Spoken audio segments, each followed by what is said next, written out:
ایک خوبصورت وادی میں ایک چھوٹے سے گاؤں میں ایک لڑکی رہتی تھی جس کا نام للی تھا۔ وہ اپنی خوبصورتی کے لیے ہر جگہ مشہور تھی، لیکن ساتھ ہی اپنی خود غرضی کے لیے بھی جانی جاتی تھی۔ وہ صرف اپنے اور اپنی چیزوں کی پرواہ کرتی تھی اور دوسروں کی ضروریات اور جذبات کو نظر انداز کر دیتی تھی۔ ایک دن گاؤں کی حدود کے باہر گھومتے ہوئے للی نے ایک شاندار زمردی رنگ کا طوطا دیکھا جو ایک درخت پر بیٹھا ہوا تھا۔ طوطے کے پر سورج کی روشنی میں چمک رہے تھے اور اس کی آنکھوں میں جادوئی روشنی تھی۔ طوطے کو دیکھ کر للی نے فیصلہ کیا کہ اسے اپنے پاس رکھنا چاہیے۔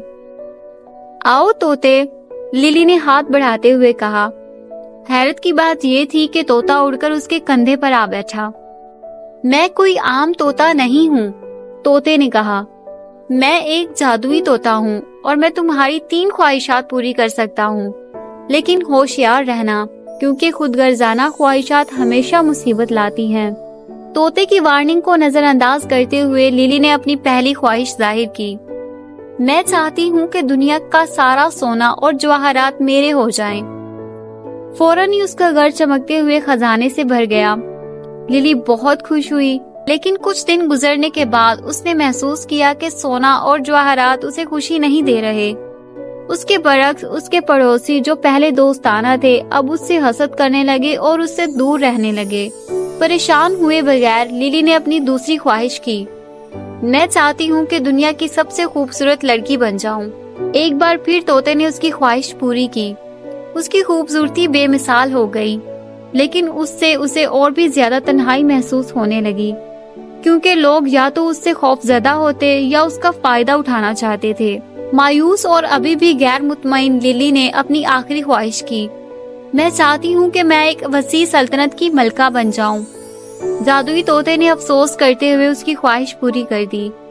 للی خود کو ایک عظیم محل میں پاتی ہے، لیکن ایک سلطنت پر حکومت کرنے کی ذمہ داریاں بہت زیادہ تھیں اور اس کی عوام اس کی خود غرض اور غیر مہربان طریقوں سے ناپسند کرتے تھے۔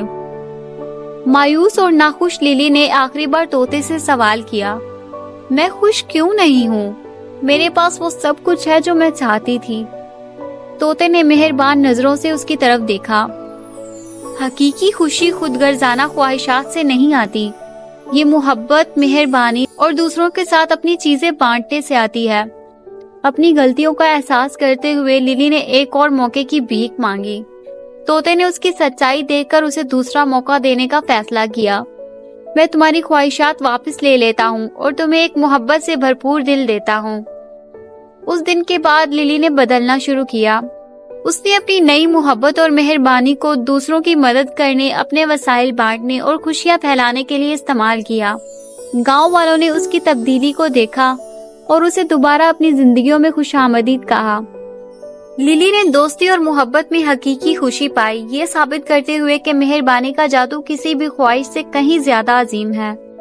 اور جادوئی طوطا وہ آسمان میں اڑ گیا، ایک اور روح کی تلاش میں جسے وہ رہنمائی کر سکے، اور ایک سبق پیچھے چھوڑ دیا جو للی ہمیشہ یاد رکھے گی۔